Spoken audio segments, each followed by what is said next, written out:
വയോജനങ്ങൾക്ക് ആശ്വാസമേകുന്ന പത്തനംതിട്ട ജില്ലയിലെ മാതൃകാ സായം പ്രഭ പകൽ വീടിന്റെ പ്രവർത്തനം വിപുലീകരിക്കുന്നു. വയോജനങ്ങളുടെ ഒറ്റപ്പെടൽ ഒഴിവാക്കുന്നതിനു വേണ്ടി 5 വർഷം മുൻപ് കോന്നി ബ്ലോക്ക് പഞ്ചായത്തിന്റെയും സാമൂഹ്യ നീതി വകുപ്പും ചേർന്നാണ് പകൽ വീട് യാഥാർത്ഥ്യമാക്കിയത്. വീടുകൾ അടഞ്ഞുകിടക്കുകയും മാതാപിതാക്കൾ, പ്രത്യേകിച്ച് വൃദ്ധരായ മാതാപിതാക്കൾ യുവതലമുറയ്ക്ക്, അതായത് അവരുടെ മക്കൾക്ക് സംരക്ഷിക്കാൻ വെല്ലുവിളിയാകുന്ന ഒരു വർത്തമാന കാലഘട്ടത്തിലാണ് പത്തനംതിട്ട ജില്ലയിലെ 8 ബ്ലോക്ക് പഞ്ചായത്തുകൾ ഉണ്ടെങ്കിലും കോന്നി ബ്ലോക്ക് പഞ്ചായത്തും സാമൂഹ്യനീതി വകുപ്പും കൂടി ചേർന്ന് സായം പ്രഭ പകൽ വീടെന്ന ഈ പദ്ധതിയുമായി മുന്നോട്ട് പോകുന്നത്. രാവിലെ മുതൽ വൈകുന്നേരം വരെ വൃദ്ധരായ മാതാപിതാക്കൾക്ക് ഈ പകൽ വീടിൽ വന്ന് ഇഷ്ടാനുസരണം അവർക്ക് വേണ്ട എന്റർടൈൻമെന്റുകളെല്ലാം ഒരുക്കിയാണ് ഈ പകൽ വീട് കോന്നി ബ്ലോക്ക് പഞ്ചായത്തിന് സമീപമായിട്ട് ഇത് പ്രവർത്തിക്കുന്നത്. ഇതിന്റെ പ്രവർത്തനങ്ങളെക്കുറിച്ച് ഇതിന്റെ ഓഫീസർ എസ് ഷാജി നമ്മളോട് പറയുന്നത്. എങ്ങനെയാണ് സാറേ ഇതിന്റെ പ്രവർത്തനങ്ങൾ? ഇത് സായം പ്രഭ പകൽ വീട് കോന്നി ബ്ലോക്ക് പഞ്ചായത്ത് ആരംഭിക്കുന്നത് 2018-19 വാർഷിക പദ്ധതിയിൽ വൃദ്ധർക്ക് വേണ്ടി മാറ്റിവെക്കാനുള്ള 5% പദ്ധതി തുക കൊണ്ടാണ് ഇത് ആരംഭിച്ചത്. അതിനുശേഷം ഇത് ആരംഭിച്ച ശേഷം 98ഓളം പേര് ഇവിടെ രജിസ്റ്റർ ചെയ്യുകയും ശരാശരി 27 പേരോളം ഈ സായം പ്രഭയുടെ സേവനം അനുഭവിക്കുകയും ചെയ്യുന്നുണ്ട്. സായം പ്രഭ തുടങ്ങിയതിന്റെ കാരണം എന്ന് വെച്ചാൽ 60 വയസ്സിന് മുകളിലുള്ള വൃദ്ധജനങ്ങളെ പകൽ സമയത്ത് പരിപാലിക്കുന്ന ഒരു പകൽ വീടായിട്ടാണ് ഇത് ആരംഭിച്ചത്.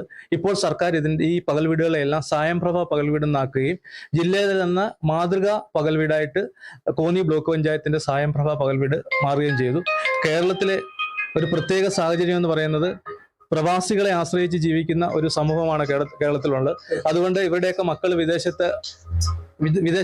വിദേശത്താണ് ആകുകയോ അല്ലെങ്കിൽ ജോലിക്ക് വേണ്ടി അന്യ സംസ്ഥാനങ്ങളിൽ പോവുകയോ ചെയ്യുമ്പോൾ 1-2 മക്കളെ ഉള്ളെങ്കിൽ ഒരു മകളെ കെട്ടിച്ചു വിട്ട് പിന്നെ മകനാണെങ്കിൽ മകനും ഭാര്യയും വിദേശത്തോ അന്യ സംസ്ഥാനത്തോ ജോലി ചെയ്യുകയാണെങ്കിൽ പകൽ സമയങ്ങളിൽ ഇവർ ഒറ്റപ്പെട്ടു പോകുന്ന ഒരവസ്ഥയാണ്. അങ്ങനെയുള്ളവരെ പരിപാലിക്കുക, വൃദ്ധജനങ്ങളുടെ ഒറ്റപ്പെടൽ ഒഴിവാക്കുക എന്ന ലക്ഷ്യമാണ് സായം പ്രഭയുടെ പ്രധാന ലക്ഷ്യം. അതിനുവേണ്ടി ഇവിടുന്ന് കൊടുക്കുന്ന സേവനം എന്ന് പറയുന്നത് നമ്മുടെ വാർഷിക പദ്ധതിയിൽ ഉൾപ്പെടുത്തി 10 ലക്ഷത്തോളം രൂപ ഇവരുടെ ഭക്ഷണവും മറ്റ് നടത്തിപ്പ് ആവശ്യത്തിന് വേണ്ടി സായം പ്രഭയ്ക്ക് കൊടുക്കുന്നുണ്ട്. അതുകൂടാതെ 3 ലക്ഷം രൂപ വർഷത്തിൽ ഒരിക്കൽ ഇവർക്ക് ഒരു വിനോദയാത്ര നടത്തുന്നതിന് മാറ്റുന്നുണ്ട്. അതുകൂടാതെ സാമൂഹ്യ നീതി വകുപ്പിന്റെ ചില പോസ്റ്റുകൾ ആളുകളെ നിയമിച്ചിട്ടുണ്ട്. ഇവിടെ കെയർ ടേക്കറായിട്ട് ഷൈനിയെ നിയമിച്ചിട്ടുണ്ട്. ഷൈനിയുടെ വേതനത്തിന്റെ പകുതി സാമൂഹ്യ നീതി വകുപ്പ് കൊടുക്കും. ഇപ്പൊ പുതുതായിട്ട് ഒരു മാനേജറെ നിയമിച്ചിട്ടുണ്ട്. ഇദ്ദേഹത്തിന്റെ ശമ്പളം പൂർണ്ണമായി സാമൂഹ്യനീതി വകുപ്പ് കൊടുക്കും. അതുകൂടാതെ സാമൂഹ്യനീതി വകുപ്പിന് ഒരു ക്ലീനിങ് സ്റ്റാഫിനെയും കൂടി വെച്ചിട്ടുണ്ട്. അപ്പോൾ സാമൂഹ്യനീതി വകുപ്പിന്റെ ഒരു സപ്പോർട്ടും ബ്ലോക്ക് പഞ്ചായത്തിന്റെ പദ്ധതി വിഹിതത്തിൽ വൃദ്ധർക്ക് വേണ്ടി മാറ്റിവെക്കേണ്ട തുകയുടെ ഭൂരിഭാഗവും സായം പ്രഭയുടെ പ്രവർത്തനത്തിന് വേണ്ടി മാറ്റിവെക്കുന്നു. അതോടൊപ്പം തന്നെ പാലിയേറ്റീവിന്റെ പ്രവർത്തനത്തിന് വേണ്ടി മാറ്റിവെക്കുന്നു. ഒരു വർഷം പാലിയേറ്റീവിനും സായം പ്രഭയ്ക്കും വേണ്ടി തന്നെ കോന്നി ബ്ലോക്ക് പഞ്ചായത്ത് 50 ലക്ഷത്തോളം രൂപ വൃദ്ധർക്ക് വേണ്ടി ചിലവാക്കുന്നുണ്ട്. എന്നാൽ അത് 28 ലക്ഷം രൂപ മതി. അത് ബ്ലോക്ക് പഞ്ചായത്തിന്റെ മറ്റു മേഖലകളിൽ പശ്ചാത്തലത്തിൽ വേണമെങ്കിൽ ബ്ലോക്ക് പഞ്ചായത്തിന് റോഡ് പണിയാം, കെട്ടിടങ്ങൾ പണിയാം. അങ്ങനെയുള്ള വലിയ പദ്ധതി പോലും ഒഴിവാക്കിയിട്ടാണ് ബ്ലോക്ക് പഞ്ചായത്ത് മാതൃക എന്ന രീതിയിൽ ഇവിടുത്തെ നമ്മുടെ പത്തനംതിട്ടയുടെ സാമൂഹിക അവസ്ഥ കണക്കിലെടുത്തുകൊണ്ട് മാതൃകാപരമായിട്ട് ഇങ്ങനെ ഒരു സായം പ്രഭ ഇവിടെ ആരംഭിച്ചിട്ടുള്ളത്. ഈ സായം പ്രഭയിൽ ഇപ്പോൾ 98 പേരാണ് രജിസ്റ്റർ ചെയ്തിട്ടുള്ളെങ്കിലും ആളുകളുടെ എണ്ണം കൂടുന്നതിനാൽ ഇവിടുത്തെ നിലവിലെ സൗകര്യങ്ങൾ പരിമിതമായതിനാൽ ഈ സാമ്പത്തിക വർഷം വാർഷിക പദ്ധതിയിൽ ഉൾപ്പെടുത്തിയിട്ട് ഏകദേശം 60 ലക്ഷം രൂപ മുടക്കി ഈ കെട്ടിടത്തിന്റെ എക്സ്റ്റൻഷൻ ആരംഭിക്കാനുള്ള നടപടി സ്വീകരിച്ചിട്ടുണ്ട്. അതോടൊപ്പം തന്നെ എല്ലാ വർഷവും നൽകുന്ന 10 ലക്ഷത്തിന്റെ ദൈനംദിന പ്രവർത്തനത്തിന്റെ പദ്ധതി, 3 ലക്ഷം രൂപയുടെ വിനോദയാത്രയുടെ പദ്ധതി ഉൾപ്പെടുത്തിയിട്ടുണ്ട്.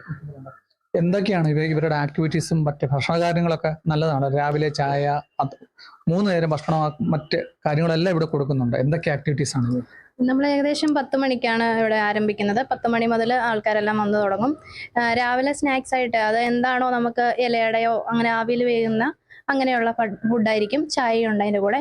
ഉച്ചയ്ക്ക് 5 ദിവസം മീനും 1 ദിവസം ചിക്കനും എന്നുള്ള രീതിയിലാണ് ഉച്ചത്തെ ഫുഡ് വരുന്നത്. പിന്നെ വൈകിട്ട് ചായ, എന്തെങ്കിലും ബിസ്ക്കറ്റോ റസ്കോ അങ്ങനെ എന്തെങ്കിലും ഉള്ള സ്നാക്സ് അങ്ങനെ കൊടുക്കാറുണ്ട്. പിന്നെ നമുക്ക് ആഴ്ചയിൽ 1 ദിവസം യോഗയുടെ ഒരു ക്ലാസ് കൊടുക്കുന്നുണ്ട്. പിന്നെ TV ഉണ്ട്, പത്രമുണ്ട്. പിന്നെ ഞങ്ങൾ അടുക്കളത്തോട്ടം പോലെ ചെറിയ പച്ചക്കറി ഗ്രോ ബാഗിന്റെ നടത്തുന്നുണ്ട്. പിന്നെ ഡാൻസ് കളിക്കുന്നവരും പാട്ട് പാടുന്നവരും ഉണ്ട്, അതും നടത്താറുണ്ട്. നമ്മൾ യോഗയുടെ പിന്നെ സ്പെഷ്യൽ ഡേകളെല്ലാം നമ്മൾ ആഘോഷിക്കാറുണ്ട്. ബർത്ത്ഡേ ആഘോഷിക്കാറുണ്ട്. ഇതൊക്കെയാണ് ഇവിടെ നടന്നുകൊണ്ടിരിക്കുന്നത്. അപ്പൊ ഇതിനകത്ത് ഇപ്പം നമ്മുടെ ഈ വാർത്ത കാണുന്നവർക്ക് എങ്ങനെയാണ് ഇവിടെ ഇതിനകത്ത് രജിസ്റ്റർ ചെയ്യാനോ ജോയിൻ ചെയ്യാനോ പറ്റുന്നത്? നമ്മുടെ ഇവിടെ പറയുന്നത് BPL വിഭാഗത്തിലുള്ളവരെ അങ്ങനെയാണ് പറഞ്ഞേക്കുന്നത്, ഒരു മാനദണ്ഡം പറഞ്ഞേക്കുന്നത്. എങ്കിൽ പോലും BPL അല്ലാത്തവരും വരുന്നുണ്ട്. വീട്ടിൽ ഒറ്റപ്പെട്ട് കഴിയുന്ന ആൾക്കാർക്ക് നമ്മൾ BPL വിഭാഗത്തിൽ വരുമ്പം ഒരു റേഷൻ കാർഡിന്റെ കോപ്പി, ആധാറിന്റെ കോപ്പി തന്ന് ഇവിടെ രജിസ്റ്റർ ചെയ്യുകയാണ്. അത് പിന്നെ ഒരു ഫോൺ നമ്പർ, എന്തിനാ നമുക്ക് ഇവരെ അറിയാൻ വേണ്ടിയിട്ട് നമ്മുടെ ചുറ്റുപാടുള്ളവരാണോ, എന്തെങ്കിലും ഇവർക്കൊരു വൈകാഴിക വന്നാൽ നമുക്ക് വീട്ടിൽ അറിയിക്കാനുള്ള ഒരു ഇതിന് വേണ്ടിയിട്ടാണ് നമ്മൾ അത് ഉപയോഗിക്കുന്നത്. അവര് ജില്ലയിലെ മറ്റ് ഏതെങ്കിലും ബ്ലോക്കുകളിൽ ഈ പ്രവർത്തനം ഉണ്ടോ ഷൈസ്? പാറക്കോട് ബ്ലോക്കിൽ നെടുമണ്ണിൽ ഇപ്പം പ്രവർത്തനം ആരംഭിച്ചിട്ടുണ്ട്, തുടങ്ങിയതേ ഉള്ളവർ. ആ. അങ്ങനെ മറ്റു ബ്ലോക്കുകളിൽ വേറെ ഉള്ളതായിട്ട് നമുക്കറിയത്തില്ല. ഈ 2 ബ്ലോക്കിലാണ് ഇപ്പം നിലവിലുള്ളത്. ഇപ്പൊ ഈ ബ്ലോക്കുകൾക്കുപരി എല്ലാ തദ്ദേശ സ്ഥാപനങ്ങളും ഈ പദ്ധതി ഏറ്റെടുക്കേണ്ടതാണ് നമ്മുടെ പത്തനംതിട്ടയുടെ ഒരു പ്രത്യേക സാഹചര്യത്തിൽ വേണ്ടത്. APLO BPLO വ്യത്യാസമില്ലാതെ ആളുകൾ പലരും മക്കൾ വിദേശത്താകുകയും ജോലിക്ക് പോവുകയും ഒക്കെ ചെയ്യുമ്പോൾ ഇവർ വീട്ടിൽ ഒറ്റപ്പെട്ടു പോകും.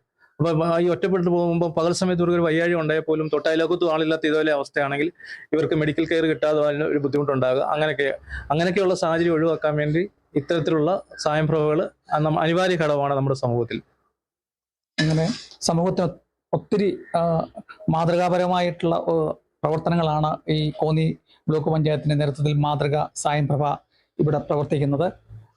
അതിൻ്റെ ഭരണ നേതൃത്വത്തെ എത്ര കണ്ട് അഭിനന്ദിച്ചാലും വാക്കുകൾക്ക് അതീതമാണ് ഈ പ്രവർത്തനം. പ്രത്യേകിച്ച് ഈ ഷായ് സാർ പറഞ്ഞതുപോലെ തന്നെ വർത്തമാന കാലഘട്ടത്തിൽ ഇങ്ങനെ മാതാപിതാക്കളെ സംരക്ഷിക്കാൻ അവർക്കൊരു അത്താണിയായിട്ടാണ് ഈ മാതൃക സ്വയംപ്രഭ പ്രവർത്തിക്കുന്നത്. ക്യാമറ പേഴ്സണോടൊപ്പം പ്രസാദ് MJ, പത്തനംതിട്ട.